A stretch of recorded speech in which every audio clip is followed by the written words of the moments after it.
When the sun was setting over the little town of Bethlehem, the exhausted innkeeper snuggled down all cosy in bed and pulled the covers up on him, as he was feeling very tired. All day he'd been welcoming guests to his busy inn. He closed his weary eyes and blew out the light candle beside his bed. It never took the innkeeper long to fall off to sleep whilst rolling around in his bed, because the innkeeper, tired and asleep, loved nothing more than a good night's sleep. He fell asleep until... Suddenly, there was a quiet knock on the door. Feeling annoyed, he stepped carefully down the stairs. He had to be careful not to wake the other guests, though. Eventually, he ended up downstairs and carefully creaked open the door. His eyes were tired.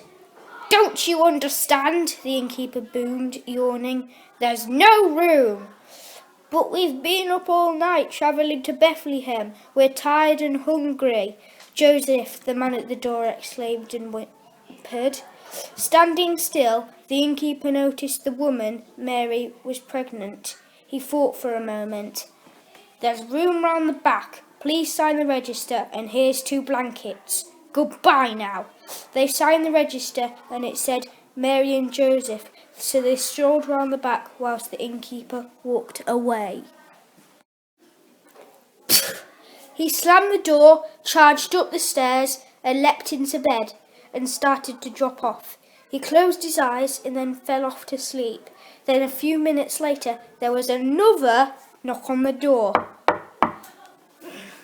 "What is it this time?" the innkeeper wondered. He climbed out of bed and rushed out of the room to see who it was.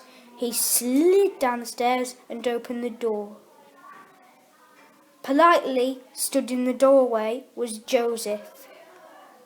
"Excuse me, but please may I borrow another, smaller blanket?" Joseph questioned. The innkeeper rushed to go and grab a blanket. Grabbing the blanket, the innkeeper shoved it in Joseph's hands. "There, now goodbye," the innkeeper murmured. "Thank you," Joseph exclaimed. "There'll be no more disturbances." Slamming the door, the innkeeper zoomed up the stairs and leaped into bed. Again he fell asleep, but then a dazzling light burst through the window. Then the innkeeper shut the curtains, but still it shone. So the innkeeper ran down the stairs and slammed the door open and rushed out. "Just great! That's all I need! A bright light!" the innkeeper boomed up to heaven. A bright light was shining over his inn. Luckily, the guests weren't woken.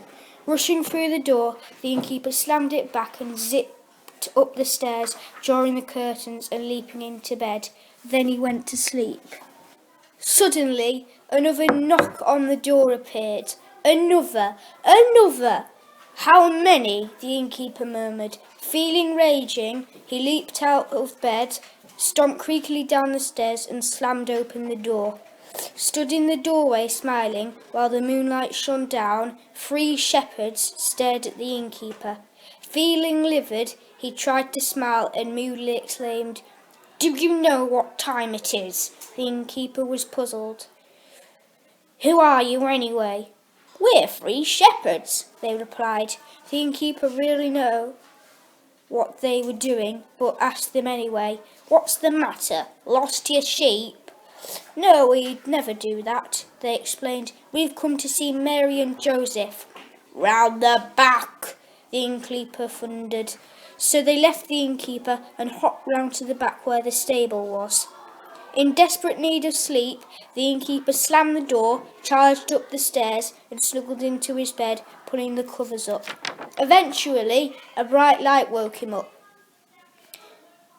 He fell asleep and blew out the candle, but then another knock on the door turned up. As soon as he heard this, the innkeeper threw up his covers and leapt out of bed, shouting, "Not again!" So the innkeeper slid down the stairs, hoping this would be the last distraction. Then he threw open the door. 3 men were standing just outside the inn door where the stars were glistening. He was just about to see that when the kings in the same clothes holding gold said, "We are three kings with round the back!" The innkeeper boomed, making the kings jump up.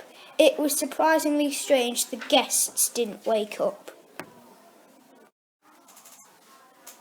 Slamming the door, the innkeeper bounced up the stairs and leapt into bed. Then he blew out his candle and his weary eyes began to shut. He fell asleep. Minutes later, a chorus of elegant angels singing woke him up. He thought, and then the innkeeper stuffed a pillow in his ears. Surely it wouldn't work. It would work, but it didn't. He peered out of his window and shut the curtain. A bright star was hovering over his inn. "Right, that does it!" the innkeeper bellowed.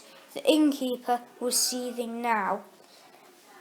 He zoomed out of his bed, slamming the door behind him, stomping in the corridors, zipping down the stairs, throwing open the door, and charged round the back into the cosy warm stable. He was just about to open his huge bellowing mouth when, whispered everybody, angels were singing up above the innkeeper. So was a star.